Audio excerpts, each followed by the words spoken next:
Good evening, everyone, and welcome to today's edition where we're going to be talking all about creativity. A lot of people think that creativity is a talent, but it's not. Creativity is simply a mode of operating.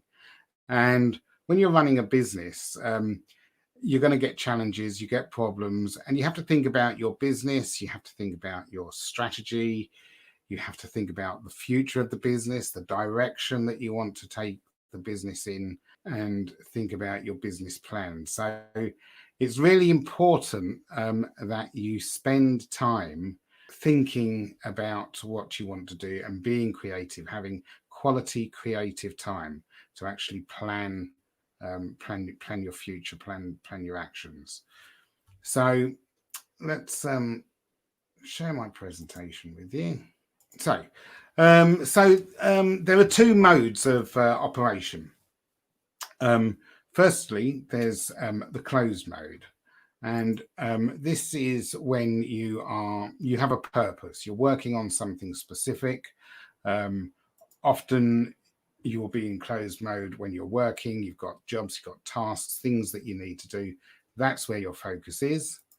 So you're very active when you're in closed mode. You can also find that during this time you're emotionally you can be anxious and tense. Okay, so closed mode is a very important mode to be in when you're actually looking to achieve things and get results. Then the other mode is open mode. So in open mode, you're much more likely to be relaxed. You are more expansive when you're in open mode.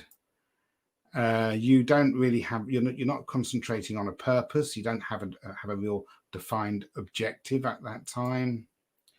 Often you can be playful when you're in open mode. You can play with ideas and thoughts, and you're not under so much pressure. So it's really important to have time to ponder when you are thinking about your future, the future of the business, problems that you may have, things you need to solve, issues, challenges.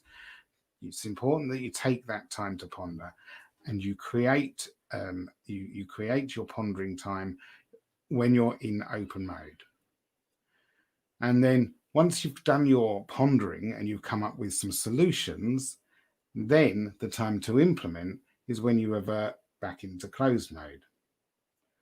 And then after the implementation, you can then review the actions, review your results by switching back into the open mode again. So by switching in between the open and the closed mode, that's how you can actually start to come up with solutions to your problems, implementation, and refinement. So how do you get into open mode? So there are 4 key things that you need. First of all, you need to have the space to do it. You need to have the time to do it. You need to have confidence, and you will find that the more you do this, the more your confidence builds in having this open mode time to be creative. And humor. And humor is a great way to actually quickly switch between open and closed mode. So creating a place to ponder. It needs to be somewhere where you can relax, where you're not going to have any pressure. You're not going to be disturbed by anybody else, your phone, emails, etc. Where there's no time pressure as well. So where you can sit there as long as you need to, and you're not going to be interrupted. There's no time pressure. You haven't got to give your seat up to anybody. So I'll talk a little bit about when I first started to do this and some of the places that I would go. So it's important that you don't really do it. Don't do it at your desk, okay? When you're having these pondering sessions, don't be sitting at your desk. Get away from your normal work environment if you can, where your mind can really open out. So somewhere nice and relaxing, somewhere calm, when I first started, actually, the first places I started going to some coffee bars, but then I found that a lot of coffee bars they had music on in the background, which is a little bit too loud. Um, and then I started going to a nice hotel and treating myself to a nice breakfast and relaxing over the breakfast and then collecting my thoughts and having some creative thinking time over my breakfast. But of course, I soon discovered that that's not too good for you, and the inches started to appear. So I knew then that I had to find something else, another way of doing this. And I joined a gym, David Lloyd, and they actually had a very good quiet area. And really nice quiet area. No children allowed in there, no background music, mobile phones on silent. So a place where people can, adults only, where they can go and relax, maybe have a chat with a friend over a coffee, or a lot of people would go in there and use it as a space to work. So that worked really well. Of course, these places aren't open now. So more recently, I've been going to the park, and it's a nice open space. We've had some really good weather of late, so I go to the park and I just sit there, and that's where I do my thinking. So try and find a place, or maybe two or three options of places where you can go, remove yourself from your normal day-to-day activities, and just spend some quality time there thinking. Allow time, pondering time. So try and create a window of time. So plan this out, a start time and a stop time. I would suggest that you allow do this in sessions of 90 minutes. And there's good reason for this, which I'll explain in a moment. But certainly no less than 90 minutes. And don't make your sessions too long, because they can be quite tiring, and you want to be fresh. You need to be fresh. So about 90 minutes is about right. And try and do sort of 3 to 4 sessions a week. So 3 or 4 90-minute sessions when you know you're not going to be disturbed, in the right place, and just get that quality time. Now then, what will happen is, of course, when you first start to do your thinking, it will take you some time to settle down. Okay, so you'll sit there, you'll turn your phone off, you'll think, right, that's it. Okay, I'm going to be focused now. I'm just gonna start to ponder and start to think. You'll have your journal there. Make sure you've got your journal so you can write all your notes down. And then all of a sudden, you'll suddenly start to think about that person that you should have called and you forgot to call them, or that meeting that you should have booked, or that train that you should have booked, or the presentation that you've got to put together. And these things will start coming to you. So it's a bit like meditation. When this does happen, don't panic. Just push them away. Just push them away. And you will probably find that it will take you the first 30 minutes to sink into the right open mode. Okay. And here's a quote here from John Cleese. We all know it's easier to do trivial things that are urgent than it is to do important things that are not urgent, like thinking.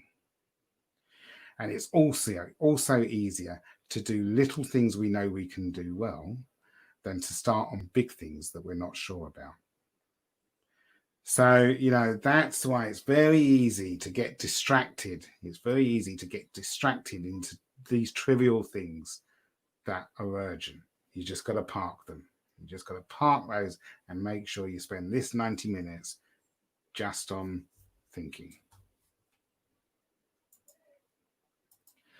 Now then, obviously, with all of this thinking, you're going to be coming up with the solutions. So you're going to have your Eureka moments.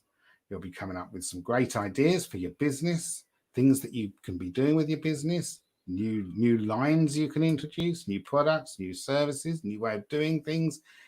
That's why you're doing this, so you can come up with these Eureka moments. So hopefully these Eureka moments will come. Now, when they do, sit with it. Just sit with it. Don't say, oh, right, that's it. I can move on to the next thing now. Okay. Keep that thought. Keep that thought. Keep chewing it over. Keep reprocessing it, thinking it, because the first solution you come up with may not be the best one. So just process that. Just keep working with it, and delay making any decisions until they have to be taken. So you can ponder every challenge, every problem, everything that you need to think about.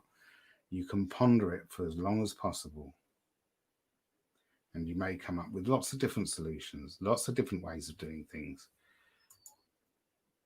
And then what you can do is you can start to involve others. You can start to discuss your ideas with other people and get their take on it. But be careful who you do discuss things with. Okay, make sure that they are people that you like and that you trust, people whose opinion you value. So they should be people like you, people that have got experience in the field. And also, most importantly, make sure that they are people who won't squash your creativity, people who you can talk openly with, you can be frank with, whose opinion you are going to value, and who are not going to ridicule or put down anything that you come up with. So they do have to be the right sort of people. And of course, you can work together with this. You can help them with their ideas, and they can help you with your ideas. Be playful. Be playful with this time. Okay. So make sure that you are thinking outside of the box. It doesn't matter if you get things wrong. It doesn't matter if what you come up with the first time around is not right. You can always change things. Just think a little bit more. It doesn't matter if it's illogical. It doesn't matter if it doesn't make sense. Okay. The main thing is you're having ideas. You're putting things out. And also, don't worry if you can't, if you just can't find that solution. Still continue to ponder, continue to think about it. No, it could happen at any time that the answer may come along. It may be when you're in the shower the next day, then the answer comes to you.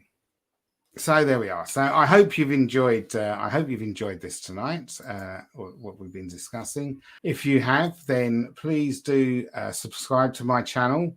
If you think this is going to be of any use to anybody else, then please do share. Click the bell in the right-hand corner so you can get notifications on any further live broadcasts that I do, or any other videos that I've uploaded to YouTube. If you'd like to find out more details about how to go about outsourcing and recruiting a virtual assistant within your business, then please do scan the QR code there on the left. And there is also on the website, there is a free downloadable guide, which gives lots of ideas and information on about how to recruit a virtual assistant. If you'd like to have a conversation with me, then you can have a Zoom call with me by scanning the QR code on the right of the screen. That will take you to my online diary. So please do book that in. And I'll be back on Wednesday at 6 o'clock. And on Wednesday, I will be talking about goal setting objectives. So a lot of information to get through on Wednesday. So I thank you very much for tonight, and I will see you then. Bye-bye.